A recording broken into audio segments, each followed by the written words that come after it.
ituturo ko naman sa inyo ang paggawa ng homemade organic fertilizer.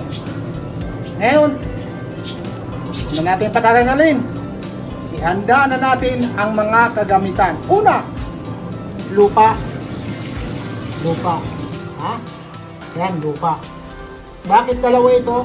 Kasi dalawang klase ang homemade organic fertilizer na gagawin natin. Una, itong isa. Para magkaroon sila ng tinatawag na mga trace mineral na makukuha sa lupa para magiging fertile ang lupa. So una, ito. Madali lang naman ito. Ito yung feeds o pellets. Feeds na madaling bilhin sa mga pet shop. Gagawin natin, ibubukod lang natin dyan sa ibabaw. So, yan.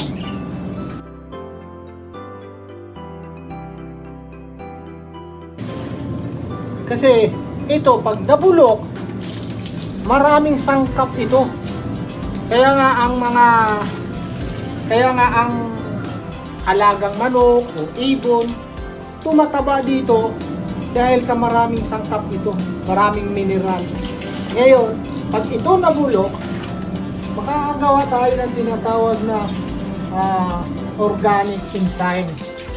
O kagaya ng meron kasing 4 na grupo yan ng organic. Meron tinatawag na humic acid, fulvic acid, at makukuha natin dito. Kaya, lalagyan pa natin. After 7 days, makikita nyo ang resulta nito. Mabubulok na siya. Yung iba dito, may uod na, magkakaroon ng uod na siyang pagkain o pataba ng lupa. Ito ay gagawin lang natin pang fertilizer. Pero organic siya, hindi siya synthetic. Kaya ang halaman natin, manatiling organic siya. Hindi natin gagamitan siya ng synthetic fertilizer. Pagkatapos natin, ay batain natin. Batain natin ito. Makikita nyo ito after 2 days, meron ng pagbabago. Magmo-molds na siya. Pero paabutin niyo ng 1 linggo para siguradong mabubulok yung page at papasok sa lupa na ilagay natin. Kasi ilalagyan din natin ang lupa. Kasi magastos pag wala siyang lupa.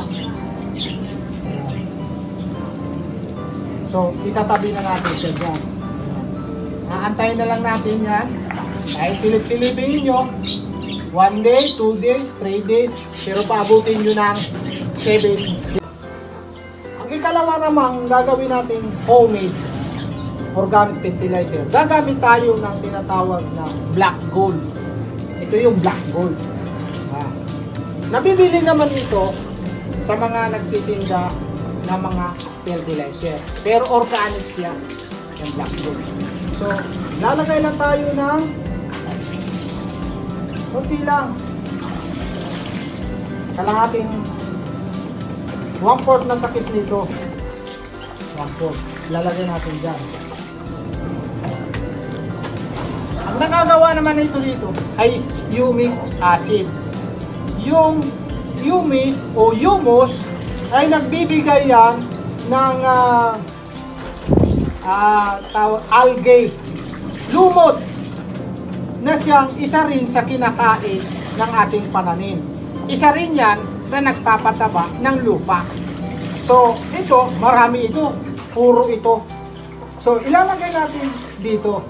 Hahaluin natin ito. Yung tinatawag na black gold. Ayan. Ilalagay naman natin sa ibabaw. Ayan.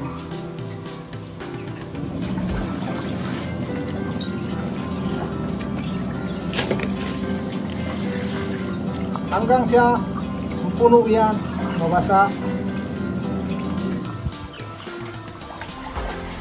At ibibilan ito sa araw. Yan. Isang tabo, kailangan paapawin niyo pag nawala na yung tubig, natuyo na, ibig sabihin, nasip-sip na ng lupa. Ayan. Okay. Oh guys, atin na itong saan, o tingnan mo, nakikita natin dito, ayan na siya. So, matabang-mataba na siya. Hindi natin ito ipupuro na gagawin natin ano. Kailangan haluin lang natin to. Ayan. Kasi ilalagay natin siya pinaka organic fertilizer. Para tuloy-tuloy na magiging organic ang ating mga tanim, siyempre ang ilalagay natin organic fertilizer, hindi yung synthetic fertilizer. So, ito na siya.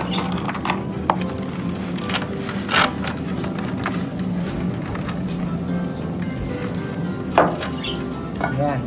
Hahaluin natin mabuti ito.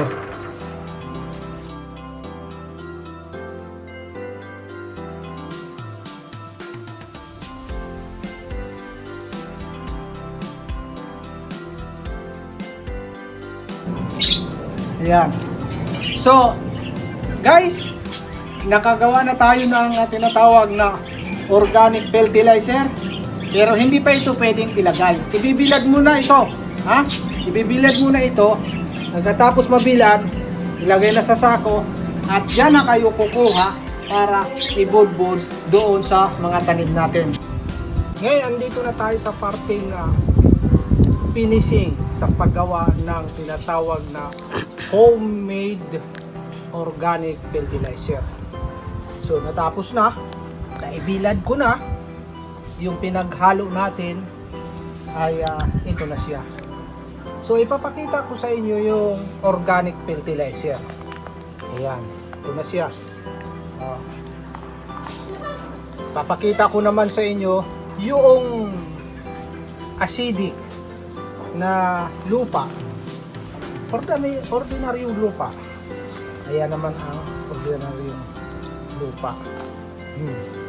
So, kung ikukumpara natin, malayo na. Layo na ng pagkakaiba. Kitang-kita dito na fertile ang lupang ito, at ito naman walang ka-nutrition. So, itong organic fertilizer natin ay kumpleto na siya ng tinatawag na organic matters. Meron na siyang fulvic acid, humic acid. So, punong-puno na ito ng nutrisyon. Matabang lupa ito. Pero hindi naman natin gawin na pupuruhin lang siya. Sayang. Ilalagay lang natin siya sa halaman. Nandito tayo ngayon upang magpapakain ng ating halaman. Kagaya ng sinasabi ko sa mga nakaraang video, ang aking halaman ay pinapakain every 2 weeks. Okay guys, huwag na natin patagalin. Ito tayo. Ito na yung mahigit 1 buwang kong halaman. Ayan, may pagkain na siya. Ito yung pagkain niya, yung ginawa natin organic fertilizer. Ayan. So, kikita ba natin mga ugat nila guys, oh.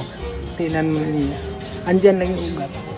Ang kailangan pakainin. Dahil maliit lang itong ating ay tinatawag na plant-based natin na homemade. Napakaliit lang yan. Kaya kailangan pakainin. So, ito naman. Kainin ka. Ayan. Kung mapapansin natin, ayan, nagsasanga na siya. Ayan, lalago na siya. So, nagsasanga na siya. Ang pinag-usapan dito, walang palakihan dito ng paso. Kasi ito, malaki ang paso niya. Pero parehas lang. Malaki ang paso niya. Pero kasing lusog lang sila. Magkasing lusog lang sila. Kaya, ang importante dito, every 2 weeks, ay mapapakain sila ng fertilizer. Hindi ito synthetic fertilizer. Ito ay organic fertilizer na kung napanood nyo yung mga nakarang kong video, ay alam nyo na kung paano ito gawin. Ayan. So, itabi natin. Kayo ay nakakain na. Ayan, kain na. Hihila ulit tayo ng isa. Ayan. Kain. Para tuloy-tuloy ang lusog ninyo.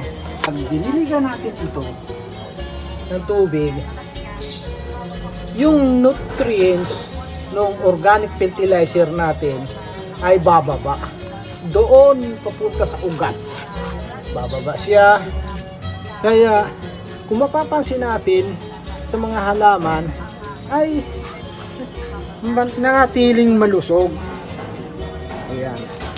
So ganun lang siya. Simple. Ganun lang kasimple. Yan. After 1 month siguro, malapit na itong mamumulaklak. Pag nagsanga na, start na siya sa pamumulaklak. At pagkatapos ng pamumulaklak, ay alam na, bunga na. So, ngayon, ang ating pag-uusapan ngayon ay ipapakita ko sa inyo ang mga tanim ko sa aking garden. Nandito tayo ngayon sa aking mga talong. Ayan, yung aking mga talong. Ayan, mga nakapaso lang yan. So, kung mapapansin natin ang aking mga talong ay, ayan, malalaki na. At ayan. Ayan. Nag-uumpisa na siyang mamumulaklak. Ito na siya. Ibubulaklak na siya. Umpisa na siya mamumulaklak. Yan ay bunga na.